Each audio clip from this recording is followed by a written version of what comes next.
Compréhension difficile entre commerçants et parents d'élèves à quelques jours de la rentrée scolaire 2022-2023 dans les marchés de Yaoundé. Les parents déclarent la hausse des prix des fournitures scolaires, chose qui rend difficile les achats. Les prix ne sont pas vraiment abordables parce que, par exemple, le cahier bananier qu'on payait à 100 francs l'an dernier, on se retrouve en train de payer ça à 150, c'est pas vraiment facile.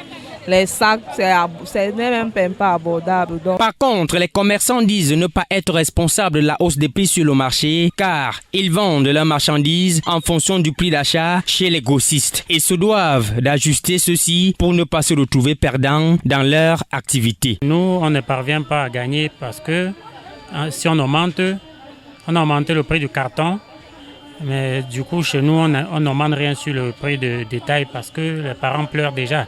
Donc, c'est nous qui supportons la perte. En ce qui concerne la vente des uniformes scolaires dans les ateliers de couture, dans les marchés, les vendeurs disent ne pas s'en sortir dans leur vente de tenues scolaires, dû au manque des moyens financiers des parents d'élèves, mais parviennent à écouler quelques-unes. Le marché de la tenue, c'est vraiment dur.